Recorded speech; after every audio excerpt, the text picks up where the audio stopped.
বিএনপির মহাসচিব মির্জা ফখরুল ইসলাম আলমগীর অতি সম্প্রতি তার সুদীর্ঘ লন্ডন সফর থেকে ফিরে এসেছেন। লিগ ফিটাই তো এখন ওখানে এই যে বিএনপি ফিটাচ্ছে, এরপর আইসা বড় বড় ভাষণ দিবে যে হচ্ছে আমরা সহযোগিতা করতেছি, পাশে আছি। 2013 সালে যদি বেগম জিয়ার বাসার সামনে থেকে 6টা ট্রাক সরানোর সক্ষমতা থাকতো, সেই দিনই শেখ হাসিনা পড়ে যায়। বড় বড় ঢাকা শহরের নেতা কর্মীর এখন অভাব আছে? যাদেরকে নিয়ে আগাইতে চাই তারা এত মিথ্যাচার করে। প্রফিটটা কোথায় কই? তার মানে আমরা এখানে মানে এই সিচুয়েশনটা is generating more confusions, more questions than answer. Constantly এটা কিন্তু আমাদের কনফিউশন জেনারেট করছে, আমাদের হচ্ছে এটা কোয়েশ্চেন জেনারেট করছে। আমাদের কোয়েশ্চেন এটা থেকে আমি কোনো সিদ্ধান্ত যাই। ঘটনাটাকে যদি আপনি একটু গভীর দৃষ্টিতে দেখেন তাহলে এখানে একটা মেসেজ কিন্তু ক্যারি হচ্ছে। গতকালকে আমাদের বিজয় দিবসকে উপলক্ষ করে বঙ্গভবনে যিনি রাষ্ট্রপতি আছেন, তো তিনি বাংলাদেশের বিভিন্ন জায়গার বা বিভিন্ন উচ্চপদস্থ যে ব্যক্তি, ব্যবসায়ী বা আরও বিভিন্ন শ্রেণীমহলের সাথে তিনি গতকালকে একটা সৌজন্য সাক্ষাৎ অথবা বিজয় দিবস উপলক্ষে একটা সংবর্ধনা দিয়েছিলেন। আসসালামু আলাইকুম রহমতুল্লাহ, সবাই কেমন আছেন? আশা করি সবাই অনেক অনেক ভালো এবং সুস্থ আছেন। সবাইকে স্বাগতম জানাচ্ছি আমাদের আরো একটু ভিডিওতে। প্রতিদিনের মতো আমি আপনাদের জিরিয়াত ফারুকি আবারও চলে আসলাম নতুন একটা ভিডিও নিয়ে। দর্শক, আজকের ভিডিও টাইটেল এবং থাম্বনেল থেকে ইতিমধ্যে বুঝতে পেরেছেন আজকে কি বিষয় নিয়ে কথা বলবো।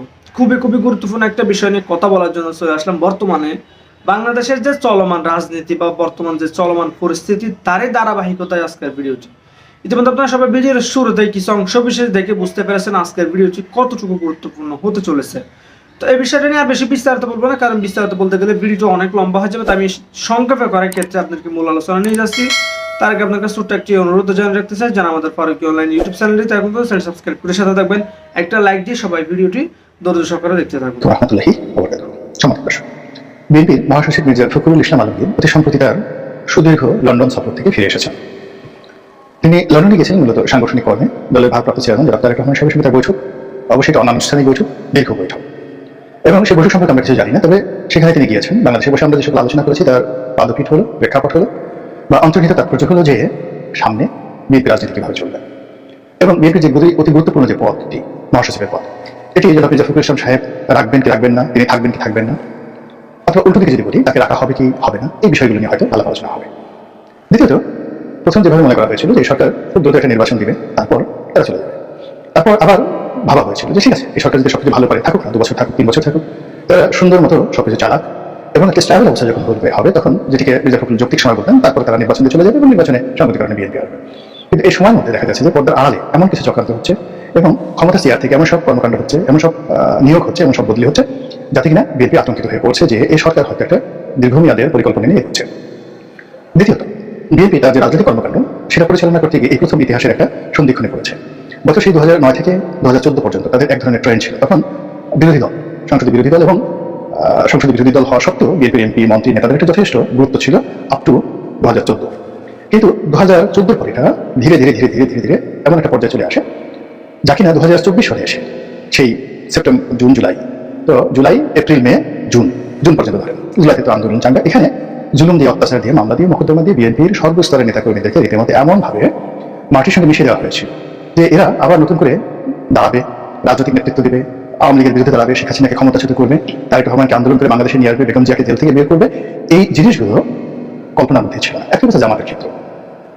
জামাতের গোলাম আজম সাহেবের মৃত্যু হলো, অনেকে চিন্তা করেছিল যে সাইদুদ্দিন সাহেবের যেদিন মৃত্যু হবে সেদিন কিয়ামত হয়ে যাবে। এই কারণ হলো সাইদুদ্দিন সাহেবের চাঁদে দেখা গিয়েছে, সেই ঘটনা নিয়ে সারা বাংলাদেশে বিশাল আন্দোলন হয়েছে। সেই আন্দোলনকে সামাল দিতে গিয়ে আওয়ামী লীগের যান প্রায় যায় অবস্থা। তো পরবর্তীতে জামাতের প্রতি জুলুম এবং নির্যাতন করে জামাতকে এতটা অবদমিত করে ফেলা হয়েছে যে জনাব দেলোয়ার হোসেন সাইদি যখন মারা গেলেন তখন সরকার যেভাবে চেয়েছে ওভাবেই লাশ দাফন হয়েছে, এমনকি তার কবরের কাছে লোকজনকে যেতে দেওয়া হয়নি। তো এই ছিল সরকারের ক্ষমতা। তো পরিবর্তিত পরিস্থিতিতে যখন ডক্টর মোহাম্মদ ইউনূস সরকার এলেন, সবাই ধরে নিয়েছিল যে এই সরকারটি হবে লতিফুর রহমান সরকারের মতো অতীতের, এই সরকারটি হবে হাবিবুর রহমান সরকারের মতো, এই সরকারটি হবে জাস্টিস শাহাবুদ্দিন সরকারের মতো, সেনাবাহিনী সারা বাংলাদেশের টহল দেবে, বাঘে মহিষ একসাথে পানি খাবে। এবং এখানে অতিরিক্ত 1/11 সময় সরকার যেটা ভীতির সৃষ্টি তৈরি করেছিল মঈনুদ্দিন ফখরুদ্দিন, সেভাবে আওয়ামী লীগের যারা দুর্নীতিবাজ আছে তাদের বিরুদ্ধে সরকার একটা ভয়ঙ্কর অবস্থা তৈরি করে ফেলবে। কিন্তু দেখা গেল ডক্টর মোহাম্মদ ইউনূস আসলেন, সবকিছু হলো, কিন্তু এই একটা জিনিসও এক্সপেক্টেড হলো না।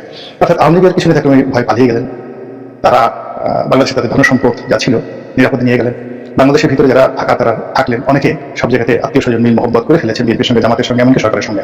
ফলে এখানে রাজনৈতিক যে পট পরিবর্তনের করে যাওয়া হয়, প্রতিপক্ষ যেভাবে ক্ষতিগ্রস্ত হয় সেটা আওয়ামী লীগের হয়নি, বরং আওয়ামী লীগ এখন অতীতে যে কোনো সময়ের চাইতে, মানে গত 10 বছরে যে কোনো সময়ের চাইতে নিরাপদে আছে। অর্থাৎ এখন তাদের প্রতি পাবলিক সেন্টিমেন্ট গ্রো করেছে, অনেক অনেক কাজ করছেন, অনেক অনেক কথা বলছেন, যা কিনা আলটিমেটলি তাদের প্রতি সহানুভূতি তৈরি করে ফেলেছে।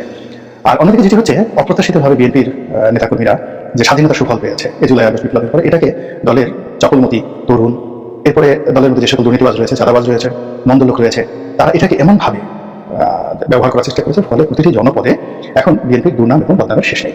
দল প্রাণান্ত চেষ্টা করছে, জনাব তারেক রহমান সাহেব দলের বড় বড় নেতাকে বহিষ্কার করার চেষ্টা করেছেন, শোকজ করার চেষ্টা করেছেন, অনেক কমিটি বাতিল করেছেন, কিন্তু যেই লাভ সেই কত। এমনকি তার খুব প্রিয়জন জনাব সালাউদ্দিন সাহেব, তিনি চট্টগ্রামে গেলেন এবং সেই বহরের মধ্যে দেখা গেল সালামের গাড়ি ঢুকে গেছে এবং এটা যখন যারা জানি সিসি পড়ে গেল, তিনি সঙ্গে সঙ্গে তাকে শোকজ করলেন। এরপর আরও বড় বড় পর্যায়ের কয়েকজন নেতা তারা এলাকাতে গেছেন, মোটরসাইকেল মহড়া করেছেন। অর্থাৎ যা হয়, ধরুন আওয়ামী লীগের বা বিএনপির বড় বড় যারা নেতা রয়েছেন তাদের অনেক হাজার হাজার নেতাকর্মী থাকে, তো যখনই তিনি এলাকাতে যান এরকম শত শত মোটরসাইকেল চলে আসে তাকে রিসিভ করার জন্য, এটা ট্র্যাডিশন। তো এটা এই সময়তে যেন না হয়, বিএনপি সেটা চেষ্টা করেছে। যে সকল নেতা এলাকা থেকে বড় সমাবেশ করেছেন, এরকম শোডাউন করেছেন, গেট টেক করেছেন, তাদেরকেও কিন্তু শোকজ করা হয়েছে, কিন্তু কাজের কাজ কিছুই হয়নি। অকাজ যেটা হয়েছে, গার্মেন্টসগুলোতে, শিল্প কলকারখানাগুলোতে, মার্কেটগুলোতে বদনাম ছড়িয়ে পড়েছে যে বিএনপির লোকজন এই আওয়ামী লীগের জমানার চাইতে বেশি করে চাঁদা আদায় করছে এবং বিএনপির সাথে আওয়ামী লীগের সাথে ভাগাভাগি হয়ে গেছে, যেই লাভ সেই কদু, তারা ক্ষমতায় যায়নি, ক্ষমতা পায়নি, এর মধ্যেই এই অবস্থা হয়ে গেল। যদি ক্ষমতা যায় তাহলে কি হবে? এক। দুই নম্বর হলো যে এই দেশের এই ক্রান্তিকালে তারেক রহমান সাহেব কোথায়, তিনি কেন আসছেন না, তিনি এসে এই জিনিসগুলো কেন সমাধান করছেন না? এখন দলের একটা সুসময়, এই সুসময়টিতে যদি তিনি দলকে একটা নিয়ন্ত্রণের মধ্যে রাখতে না পারেন, তাহলে তিনি তো জীবন আর পারবেন না। আলোচনা হচ্ছে। এরপর মির্জা ফখরুল ইসলাম আলমগীর সাহেবকে নিয়েও দলের ভিতরে বাইরে অনেকে অনেক কথা বলছেন, তাকে যারা অপছন্দ করেন তারা প্রচার করছেন যে তিনি আসলে মহাসচিব থাকতে চান না, ভদ্রভাবে, মানে তাকে তাড়িয়ে দেওয়া হোক বা তাকে বাদ দেওয়া হোক, বিনিময়ে নতুন কাউকে নেওয়া হোক, এই কথাগুলো বলার চেষ্টা করছেন যে এই লোকটি একেবারেই সাধারণ মানুষ, তার পদ পদবীর প্রতি আকাঙ্ক্ষা নেই, তিনি বহুবার চেষ্টা করছেন যে এই পদটি ছেড়ে দেওয়ার জন্য। তো এরকম দেশের গুরুত্বপূর্ণ একটি সময় যখন পরিশ্রম করতে হবে, ছুটোছুটি করতে হবে, দৌড়দৌড়ি করতে হবে, তো সেখানে মির্জা ফখরুল সাহেবের মতো একজন মানুষ, যা কিনা মহাসচিব হওয়ার কোনো আগ্রহই নেই, তো তাকে এখানে না রাখাই ভালো, নতুন লোক আনা ভালো। এখানে সালাউদ্দিন সাহেব এসেছেন, তিনি বয়সে তরুণ, তারেক রহমান সাহেবের খুবই কাছের মানুষ, তিনি আছেন, তাকে বানানো হোক। অথবা দলের সিনিয়র নেতৃবৃন্দের মধ্যে শরীর স্বাস্থ্য ভালো আছেন, যেমন গয়েশ্বর বাবু, ভারতের সাথে ভালো সম্পর্ক, একেবারে চটকদার বক্তব্য দেন, লেখাপড়া ভালো, তাকে বানানো হোক। অথবা মির্জা আব্বাসকেও বানানো যেতে পারে, কোনো অসুবিধা নাই। এমনকি আমির হোসেন মাহমুদ সাহেবকে বানানো যেতে পারে, সেখানে মির্জা ফখরুল সাহেব থাকতে চাচ্ছেন না, কেন তাকে রাখা হবে? এরকম দলের মধ্যে যখন কথাবার্তা হচ্ছে, তখন তিনি লন্ডনে গেলেন। তো লন্ডনে গিয়ে তিনি তারেক রহমান সাহেবের সঙ্গে কি বৈঠক করেছেন সেটা তার আর জনাব রহমান সাহেবের ব্যাপার। আর তিনি ওখানে বেশ কয়েকটি কর্মী সভা করেছেন, সেখানে তার যে বক্তব্যগুলো, প্রায় সব বক্তব্যই দেশের মূলধারা গণমাধ্যমে লিড নিউজ হয়েছে, কেন কথাগুলো ছিল খুবই গুরুত্বপূর্ণ। তিনি সেখানে জামাত নিয়ে কথা বলেছেন, তারপরে রাজনীতিতে শিক্ষা দীক্ষা নিয়ে কথা বলেছেন যে এখন নির্বোধদের রাজনীতি হবে না, মেধা যোগ্যতা লাগবে। প্রতিপক্ষ যেখানে টেকনোলজিক্যালি এগিয়ে আছেন, তো সেখানে আপনি সেই মান্দাতার আমলের গুলতি দিয়ে রাজনীতি করবেন, এটা হবে না। এখানে আপনাকে প্রযুক্তি নির্ভর রাজনীতি করতে হবে, মেধা নির্ভর রাজনীতি করতে হবে, লেখাপড়া জানতে হবে। এই কথাগুলো একেবারে চিরন্তন সত্য, যেটা তিনি লন্ডনে বসে বলেছেন বাংলাদেশে, এটি সব পত্রপত্রিকা প্রকাশ করেছে এবং এখানে স্পষ্ট তিনি জামাতকে ইঙ্গিত করেছেন। এই মুহূর্তে জামাতের সঙ্গে বিএনপির সম্পর্ক ভালো যাচ্ছে না। এখন বিএনপি জামাত ধরো জামাতের সঙ্গে প্রতিযোগিতা করে, কিন্তু কিভাবে করবে? এখন তো সেই আওয়ামী লীগ জামানার মতো তলোয়ার নিয়ে যুদ্ধ করা যাবে না। এখন কোনো অবস্থাতেই যাকে বলা হয় চাপাতি নিয়ে সেই শিবিরকে আক্রমণ করা যাবে না, বা শিবিরও সেই আগে যেখানে শিবিরের রক্ষাটা যে জমানা ছিল, এরশাদ জমানাতে চট্টগ্রাম এবং রাজশাহীতে তাদের একটা বিরাট বন্ধন ছিল, তারা রকেটে ফেলে। এখন সেই রক্ষাটা শিবিরের পক্ষে সম্ভব নয়। শিবির এখন যে প্রযুক্তি ব্যবহার করছে, মিডিয়া ব্যবহার করছে এবং বিভিন্ন ইউটিউবারদেরকে ভাড়া করে দেশি বিদেশে একেবারে অনেকের ক্যারেক্টার অ্যাসাসিনেশন ঘটিয়ে দিচ্ছে। মানে অনেকটা যেভাবে আমাদের দেশে আমরা ছোটবেলা শুনেছিলাম হাইড্রোজেন বোমা। হাইড্রোজেন বোমাটা কি? হাইড্রোজেন বোমা আমরা ছোটকালে যেটা একেবারে 1-2-তে পড়তাম, যে এই বোমাটা হলো এরকম বোমা যেটা মানুষ মারবে না, কিন্তু এটা একটা দুর্গন্ধ ছড়াবে। আমরা যেটিকে ভাষায় বলি যে মানুষের যে বায়ুত্যাগ আরো ভালো করে যেটিকে বলা হয় পাপ, মানে খুব দুর্গন্ধযুক্ত মানুষ যখন পাপ দেয় তখন আশেপাশে যেন খুব অস্বস্তিকর পরিস্থিতি তৈরি হয়। যাতে এই হাইড্রোজেন বোমা ব্লাস্ট হওয়ার মাধ্যমে এইরকম বিভৎস পাদের গন্ধ তৈরি হবে এবং সেই গন্ধে পুরো দেশ জাতি মরে যাবে।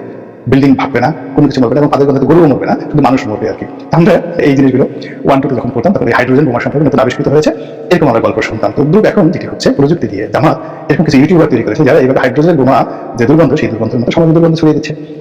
বিএনপি নেতাদের, বিএনপির অফিসারদের, মানে যেই জায়গাতে তারা বিএনপিকে প্রতিদ্বন্দ্বী মনে করছে, যেই জায়গাতে আওয়ামী লীগকে প্রতিদ্বন্দ্বী মনে করছে, যেই জায়গাতে জামাতের স্বার্থহানি হচ্ছে, সেখানে তারা এইরকম ক্যারেক্টার অ্যাসাসিনেশনের দুর্গন্ধ ছড়িয়ে দিচ্ছে। তো এখন ওই জায়গাগুলো যদি মোকাবেলা করতে হয় তাহলে তো বিএনপিকে ঠিক ওইরকম লাগবে, এছাড়া তো হবে না। এটা উনি ইন্ডিকেট করেছেন। আর এটা যে কতটা বাস্তব, এখন স্বয়ং ইউনূস সরকার তারাও সিদ্ধান্ত নিয়েছে যে সোশ্যাল মিডিয়াতে যে সকল প্রচার হচ্ছে, প্রোপাগান্ডা হচ্ছে, এই প্রোপাগান্ডার জবাব দিতে হবে যেভাবে আসে সেভাবে। কেউ যদি সুগন্ধ ছড়ায় তাহলে তাকে সুগন্ধ দিয়ে, কেউ যদি ফুল নিয়ে আসে তাকে ফুল দিয়ে, আর কেউ যদি ওই যেটা বললাম মনুষ্য বায়ু ত্যাগ, সেই মনুষ্য বায়ু থেকে দুর্গন্ধ নিয়ে যদি কেউ আসে তাকে সেটা দিয়েই বিদায় করতে হবে। এটি দেখলাম পত্রিকাতে সরকার একটা নীতিগত সিদ্ধান্ত হয়েছে।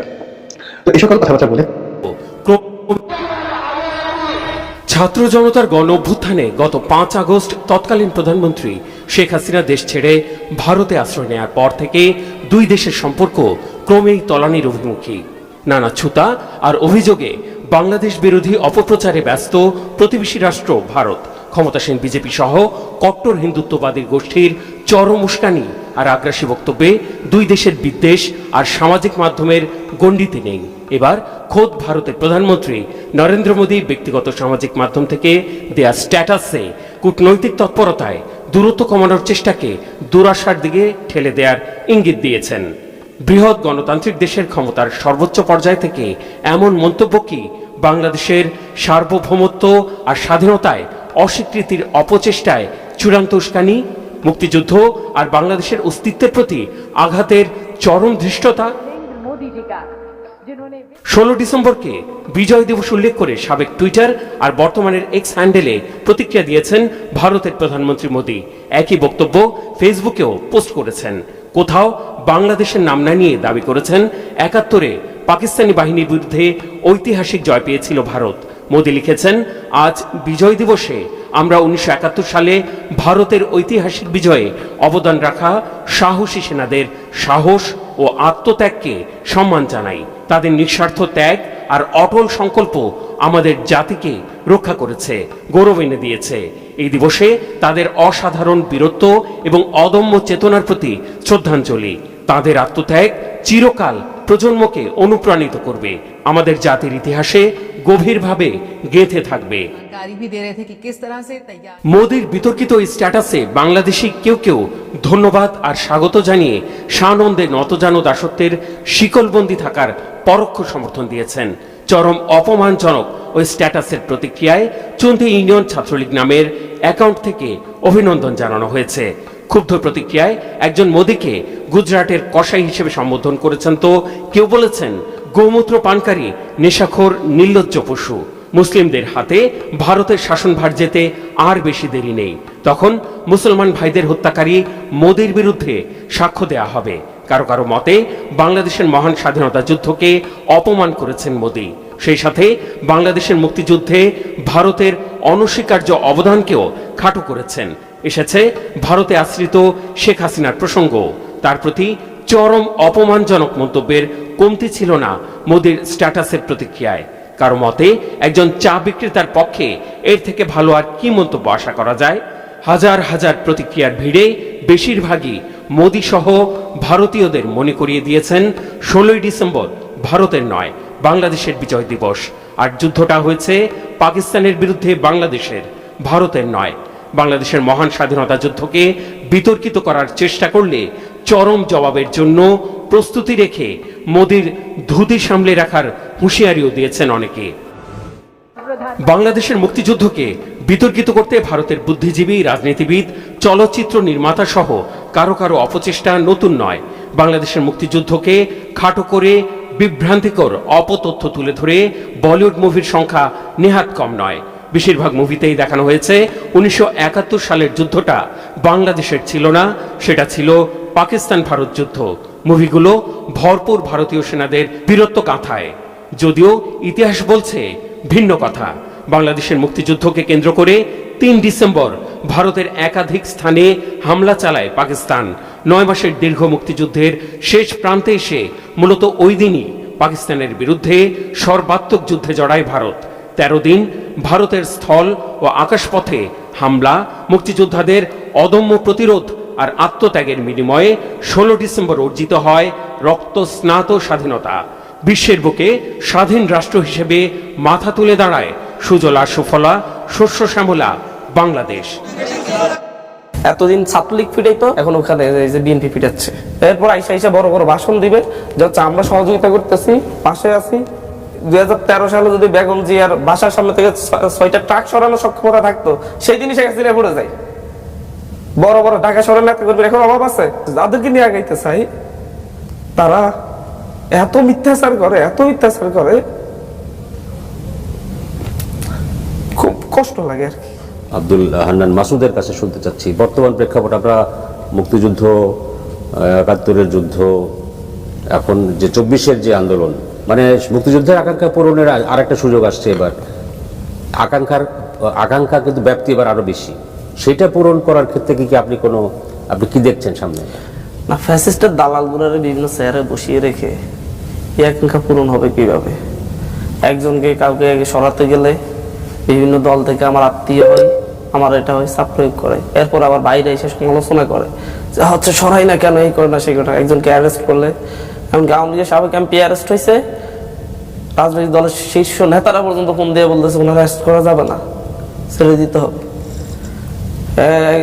উঁচু পর্যায়ে একজন দুর্নীতিবাজ সচিব অ্যারেস্ট হইলে না উনি অমুকের আত্মীয়, ইয়ে করা যাবে না।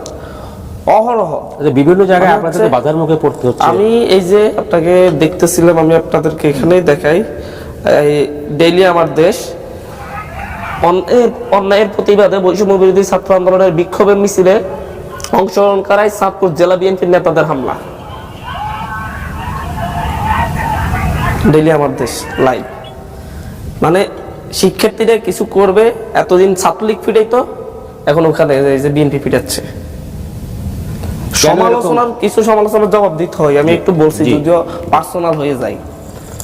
আমি গত পরশু আমার এলাকায় গিয়ে 11 তারিখে আমার এলাকায় গিয়েছি, সেখানে অনেক মানুষের জমায়েত হয়েছে, অনেক মানুষ মানে হচ্ছে সাধারণ মানুষ অনেকেই নিজেদের টাকায় গেট করছে, ফার্স্ট যাচ্ছি অ্যাকসেপ্ট করার জন্য। সেখানে যাওয়ার পরে স্ট্যাটাস আমাদের 30 বছরের গোছানো মাঠ 3 দিনে আপনি দখল করে নেবেন, সেটা হতে দেওয়া হবে না। এরপর হচ্ছে আমার মামা, ব্যবসায়ী মামা বলতে দুঃসম্পর্কে মামা, আমার তাফসির মামা, উনি যাওয়ার জন্য সাতখোলা বাস নিয়ে গেছেন।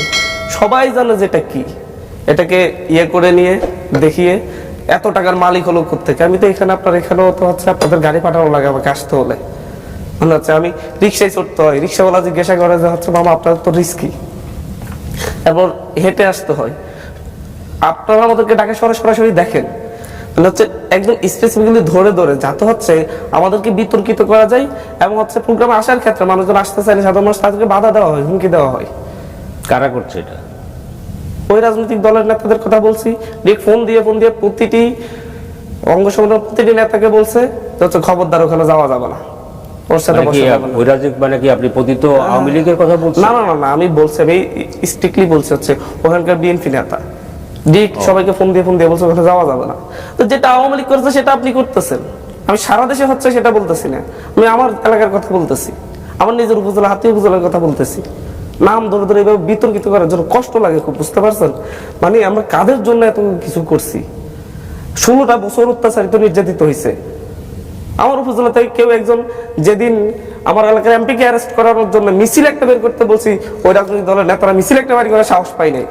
এখন ও অ্যারেস্ট হয়ে যাওয়ার পরে মানে হচ্ছে আমাকে মানে আমাদেরকে মনে হয় যেন নোংরা, মানে খুব নোংরা আমি আচরণ। কিন্তু বিএনপি আর আওয়ামী লীগ তো প্রতিদ্বন্দ্বী বা প্রতিপক্ষ, তারা কেন একজন আমি একজন আরেকজনকে বলতেছি না, আমাকে যেটা ফেস করতে হচ্ছে, আমি আমার কথা বলতেছি, আমি সারা দেশের কথা বলতেছি না, আমার উপজেলার কথা বলতেছি।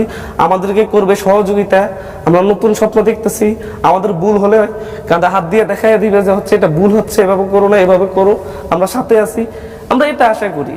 কিন্তু যখন আপনার যদি আমাদেরকে যদি বিতর্কিত করে আপনার জেনে শুনে, কারণ প্রত্যেকের সাথে আমার এখানে দেখা হয়, হয়, জেনে শুনে যখন হচ্ছে আপনি একটা কিছু লিখবেন, একটা কিছু বলবেন, তাহলে সাধারণ মানুষের কাছে বার্তা যায় কি? বার্তা যাইতে পারে যাচ্ছে ছেলেটা তো মুখে ভালো কথা বলে, বাস্তব হচ্ছে এমন। দরকার কি আমাদেরকে বিতর্কিত করা? আমরা আজকে নরেন্দ্র মোদী একটা স্ট্যাটাস দিয়েছে আজকে, তো আমি নরেন্দ্র মোদীর স্ট্যাটাসে একটা ফ্রেজ আছে, মানে খুবই গুরুত্বপূর্ণ একটা ফ্রেজ, যেটাকে আমাদেরকে একটু লোকেট করতে হবে। উনি আজকের এই বিজয়টাকে উনি বলেছেন India's historic victory in 1971, India's. So the focus was in India's positiveness, C the positiveness, India's victory. এবং এই ক্ষেত্রে কারো হিস্সা স্বীকার করে নাই। একটা ম্যাচের উইনার একজনই হয়, ট্রফি একজনই থাকে, ট্রফি তো একজনই পায়। তাইলে 71-এর ট্রফি যদি ইন্ডিয়া পায়, তাহলে বাংলাদেশ পাইছে কি? আবার যদি এটা বাংলাদেশের ট্রফি হয়, তাহলে ইন্ডিয়া কিভাবে দাবি করে যে এটা আমাদের ইন্ডিয়ার ভিক্টরি, এবং ট্রফিটা কোথায়, কই? তার মানে আমরা এখানে মানে এই সিচুয়েশনটা is generating more confusions, more questions than answer. Constantly এটা কিন্তু আমাদের কনফিউশন জেনারেট করছে, আমাদের হচ্ছে এটা কোয়েশ্চেন জেনারেট করছে। আমাদের কোয়েশ্চেন, এটা থেকে আমি কোনো সিদ্ধান্ত যেতে যাচ্ছি না, আমি কিছু কোয়েশ্চেন অ্যারাইজ হয়েছে। আমরা ধরে নেই একটা হাইপোথেটিক্যাল ওয়ার্ল্ডে এটা ইন্ডিয়ার ভিক্টরি, আমরা ধরে নিচ্ছি এটা ইন্ডিয়ার ভিক্টরি, তার মানে পাকিস্তানের সাথে ইন্ডিয়া যুদ্ধ করেছে এবং ইন্ডিয়ার বিজয় হয়েছে। তার মানে তৎকালীন সময়ে যারা পাকিস্তানের পক্ষে ছিল, তো তার মানে তাদের অবস্থানটা তাহলে সঠিক ছিল না? আমি জাস্ট প্রশ্ন করছি, এটা কিন্তু উত্তর না, আমি প্রশ্ন করছি, এটা উত্তর না। আমি আশা করি যে আপনার তাড়া নেই, আপনার পেছনে অনেক ট্রিম করা। আমি প্রশ্ন করছি, এটা উত্তর না। তার মানে হ্যাঁ, আমি তো বললাম এটা হাইপোথেটিক্যাল, আমরা ধরে নেই দুইটা সিচুয়েশন, আমি দুইটা সিচুয়েশন ধরে নেই, যে দুইটা সিচুয়েশন, একটা সিচুয়েশনে আমি কথা বলছি, আমার কথা বলার আজকে হচ্ছে নরেন্দ্র মোদী স্ট্যাটাসটা নিয়ে কথা বলছি। আমি ধরে নিচ্ছি নরেন্দ্র মোদী যে ক্লেম করেছে, মানে whenever you are coming up with a claim, you must come up with some supporting detail, right? চলেন আমরা দেখি ওনার আর্গুমেন্টটা ঠিক, এটা ইন্ডিয়াস ভিক্টরি। তাহলে ইন্ডিয়াস ভিক্টরি যেহেতু ছিল, তার মানে পাকিস্তানের পক্ষে যারা ছিল, আমরা এখন যাদেরকে মুক্তিযুদ্ধের বিরোধী শক্তি, রাজাকার, আমরা পাকিস্তানের পক্ষে বলছি, আমরা এই যে ন্যারেটিভটা যাদের এগেনস্টে যাচ্ছে, তার মানে ইন্ডিয়ার তাদের যে অবস্থানটা, তারা চায় না ইন্ডিয়া জিত, তো তার মানে অবস্থানটা তাদের সঠিক ছিল। ওকে, এক নম্বর বিষয়, এটা হচ্ছে একটা সিনারিও। আবার চলেন দ্বিতীয় সিনারিওতে আমরা দেখি, যদি এটা আমাদের তাদের অবস্থান যদি সঠিক হয়ে থাকে, তার মানে কি এটা ইন্ডিয়ার ভিক্টরি না, এটা ইন্ডিয়ার ভিক্টরি না, এটা বাংলাদেশের ভিক্টরি। যদি আমরা তাদেরকে বলছি যে তারা স্বাধীনতা বিরোধী, তারা হচ্ছে আমরা তাদেরকে আদারাইজ করছি, আমাদের শত্রু বানাচ্ছি, এবং তারা আমাদের শত্রু, আমি ৭১কে বিশ্বাস করি তারা শত্রু, তার মানে কি ইন্ডিয়া যে এই দাবিটা করছে, এই দাবিটা হচ্ছে সম্পূর্ণভাবে একটা মিথ্যা তথ্য, সম্পূর্ণভাবে মিথ্যা। আমি আজকে এই স্ট্যাটাসের পরে গত 16 ডিসেম্বরে মোদির স্ট্যাটাস দেখেছি, আমি রাহুল গান্ধীর আজকে অবস্থান দেখেছি, আর গত 16 ডিসেম্বরে দেখেছি, তার আগেও দেখেছি, প্রতি বছরে তাদের স্ট্যাটাস, তাদের অবস্থান মুক্তিযুদ্ধকে নিয়ে এটাই ছিল, এটা নতুন না কিন্তু। তো তার মানে কি আমরা ধরে নিচ্ছি না, এই যে একটা ক্লেম করছে আমাদের জাতীয় অর্জনকে ভারত বা একটা বিদেশি, সেটা হচ্ছে কি এটাকে অ্যাপ্রোপ্রিয়েট করছে, এটাকে আমরা মিস অ্যাপ্রোপ্রিয়েট বলছি, এটাকে এটা মিস অ্যাপ্রোপ্রিয়েট করেছে।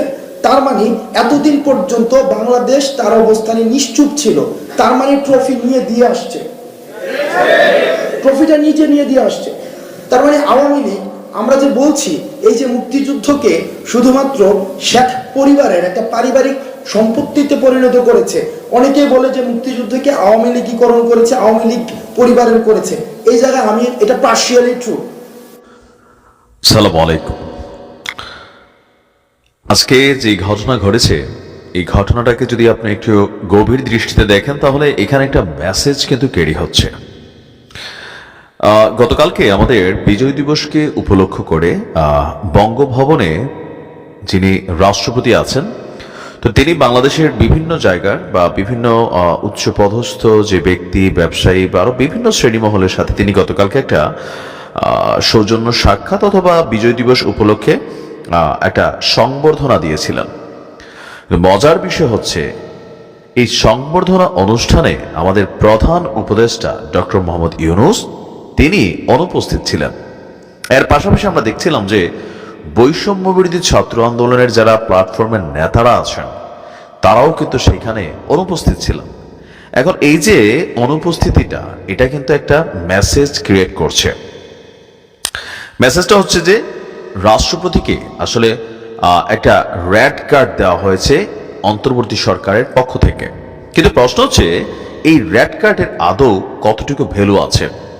কারণ আমাদের অন্তর্বর্তী সরকার এই রাষ্ট্রপতিকে তারা কিন্তু তার হাত থেকে শপথ গ্রহণ করেছেন, ইভেন সংবিধানও তারা অনুসরণ করছেন, আবার একই সাথে দ্বৈত নীতিও তারা অ্যাপ্লাই করার চেষ্টা করছেন। এই যখন পরিস্থিতি, আমরা যতটুকু বা যতদূর বুঝতে পারছি, এই সরকার রাষ্ট্রপতিকে আসলে সরানোর জন্য অথবা রাষ্ট্রপতির পদত্যাগ ইস্যুতে বৈষম্য বিরোধী আন্দোলন বা এই সরকার টিম এ টিম বি যে চেষ্টা করেছিল, সেখানে রাজনৈতিক সরকার বা রাজনৈতিক দল হিসেবে বিএনপির অনড় অবস্থানের কারণে রাষ্ট্রপতি টিকে আছেন। এখন আমাদের প্রধান উপদেষ্টা ডক্টর মোহাম্মদ ইউনূস তিনি যখন এই অনুষ্ঠানে যাননি, দেন বিষয়টা নিয়ে একটা ভালোই আলোচনা তৈরি হয়েছে। আমাদের সংবর্ধনা অনুষ্ঠানে অনুপস্থিত ছিলেন ডক্টর মোহাম্মদ ইউনূস। রীতি অনুযায়ী বিজয় দিবস এবং স্বাধীনতা দিবসে প্রেসিডেন্টের বঙ্গভবনে সংবর্ধনা অনুষ্ঠান আয়োজন করে থাকেন রাষ্ট্রপতি। এতে সরকার প্রধান হিসেবে যিনি থাকেন, প্রধান বিচারপতি যারা থাকেন, তিন বাহিনীর প্রধান যারা থাকেন, যুদ্ধাহত মুক্তিযোদ্ধা, রাজনৈতিক দলের নেতৃবৃন্দ এবং বিশিষ্ট নাগরিকরা তারা আমন্ত্রণ পান। তো অনুষ্ঠানে সরকার প্রধান ডক্টর মোহাম্মদ ইউনূস কেন অনুপস্থিত ছিলেন সেই বিষয় সম্পর্কে আসলে কোনো কিছু জানা যায়নি। দিবসটি উপলক্ষে প্রধান উপদেষ্টা সকালে সাভার জাতীয় স্মৃতিসৌধে তিনি বীর শহীদদের উদ্দেশ্যে শ্রদ্ধা নিবেদন করেছেন, আর এছাড়া জাতির উদ্দেশ্যে ভাষণও দিয়েছেন। আর এরপর আমরা যদি দেখি যে রাষ্ট্রপতির সেই অনুষ্ঠানে কারা কারা অংশ নিয়েছেন, প্রধান বিচারপতি তিনি উপস্থিত ছিলেন, উপদেষ্টা মণ্ডলীর সদস্য অনেকে উপস্থিত ছিলেন, তিন বাহিনীর প্রধান উপস্থিত ছিলেন, রাষ্ট্রদূতরা, বিভিন্ন দেশের হাই কমিশন, বিএনপি, জামাত সহ বিভিন্ন দলের প্রতিনিধিরা এই সংবর্ধনা অনুষ্ঠানে অংশ নিয়েছেন। এছাড়াও বীর মুক্তিযোদ্ধা, বীর শ্রেষ্ঠ খেতাব প্রাপ্তদের পরিবার, মুক্তিযুদ্ধের সহায়তাকারী ভারতীয় যোদ্ধা, বিশিষ্ট নাগরিকরাও আপনার এখানে তারা উপস্থিত ছিলেন। আর বৈষম্যবিরোধী ছাত্র আন্দোলনের পক্ষ থেকে তাহলে বোঝা গেছে যে কি কারণে আসলে আমাদের প্রধান উপদেষ্টা ডক্টর মোহাম্মদ ইউনূস তিনি সেখানে যাননি। কারণ বৈষম্যবিরোধী ছাত্ররা তাদের বক্তব্য হচ্ছে যে রাষ্ট্রপতি শাহাবুদ্দিন চুপ্পু কর্তৃক যেই উদযাপনের আমন্ত্রণ সেখানে তারা যাবে না, কারণ তার হাতে এখনো তাজা রক্ত লেগে আছে।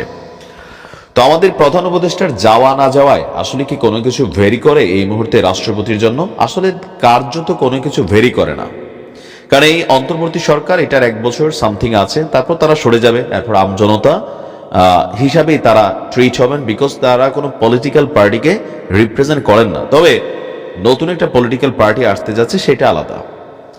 আর প্রধান উপদেষ্টা ডক্টর মোহাম্মদ ইউনূসের এই যাওয়া না যাওয়ার মধ্যে একটা রেড কার্ড যেটা আমরা ফিল করলাম, সেইটার ইফেক্ট এমনও হতে পারে যে আপনার বৈষম্য বিরোধী আন্দোলনের নেতারা আবার রাজপথে নামতে পারেন। জাতীয় নাগরিক কমিটি যেটা গঠিত হয়েছে, কারণ সরকারের 3টা লেয়ার আছে, একটা সরকারের মধ্যে কানেক্টেড, নাম্বার 2 হচ্ছে বৈষম্য বিরোধী প্ল্যাটফর্ম, নাম্বার 3 হচ্ছে জাতীয় নাগরিক কমিটি। তো 3টা কমিটি মিলেও বিএনপির মতন একটা দলকে এই মুহূর্তে সামলানো কিন্তু সম্ভব না। আবার জামাতের অবস্থানও আপনি যদি একটু খেয়াল করেন, রাষ্ট্রপতি ইস্যু থেকে শুরু করে অনেক কিছুতেই তারা কিন্তু নীরব ভূমিকা পালন করেন, অথবা শক্ত কোনো বক্তব্য দেন না যেটা অন্তর্বর্তী সরকারকে সাপোর্ট করে যায় অথবা বিএনপির সাথে সংঘর্ষ বাঁধে। মানে তারা একটা মিডল মধ্যস্থতাকারী বা মধ্যপন্থী অবস্থানে কিন্তু বিলংস করছেন। তো প্রধান উপদেষ্টার যাওয়া না যাওয়ায় কেউ কেউ বলছেন যে এটা কোনো কিছু ভেরিফাই করে না, কারণ প্রধান উপদেষ্টা তিনি রাষ্ট্রপতিকে বহিষ্কার করার জন্য ক্ষমতা রাখেন না। সংবিধানের আলোকেই তাকে আসলে যদি রাষ্ট্রপতির পদত্যাগ হতে হয়, সেটা একটা নানান পারসেপশন ওভার করে যেতে হবে। বরঞ্চ রাষ্ট্রপতির হাতেই প্রধান উপদেষ্টা তিনি শপথ গ্রহণ করেছেন। কেউ কেউ বলছেন এটা এক দ্বৈত চরিত্র এই অন্তর্বর্তী সরকারের, যে রাষ্ট্রপতির হাতে শপথ গ্রহণ করলেন, রাষ্ট্রপতির অনুষ্ঠানে যাচ্ছেন না। তো বিষয়টা হচ্ছে শপথটা তো নিতেই হবে সরকারে বসতে হলে, আর বাকি যে জিনিসগুলোকে অ্যাভয়েড করা যায় বা স্কিপ করা যায়। আমরা দেখছি যে অন্তর্বর্তী সরকার এই আওয়ামী লীগ কর্তৃক নিয়োজিত যিনি রাষ্ট্রপতি আছেন, বা তিনি আওয়ামী লীগের সাবেক নেতা হিসেবে নিজেকে দাবি করতেন, বাট রাইট নাও তিনি রাষ্ট্রপতি। তো সেই জায়গা থেকে কালকে ওনার অনুষ্ঠানে সম্ভবত প্রধান উপদেষ্টা ডক্টর মোহাম্মদ ইউনূস যাননি। যদিও এই সম্পর্কে তার যারা প্রেস উপদেষ্টা আছেন বা প্রেস উইং আছেন তারা কোনো ধরনের বক্তব্য দিচ্ছে না। তো গতকালকে এই বিজয় দিবসে আরো বেশ কিছু ঘটনা ঘটেছে বাংলাদেশের বিভিন্ন জায়গায়, সেগুলো নিয়ে পরবর্তী ভিডিওতে আমরা আলোচনা করব। আর আজ এই পর্যন্তই, ভালো থাকুন, আসসালামু আলাইকুম। তো প্রিয় দর্শকের বিষয়টা আপনার মতামত জানাবেন আমাদের কমেন্ট বক্সে। ধন্যবাদ সবাইকে এতক্ষণ সাথে থাকার জন্য। কোথা থেকে দেখেছেন অবশ্যই দ্রুত কমেন্টে জানিয়ে ফেলবেন। ভালো থাকুন, সুস্থ থাকবেন, আল্লাহ হাফেজ।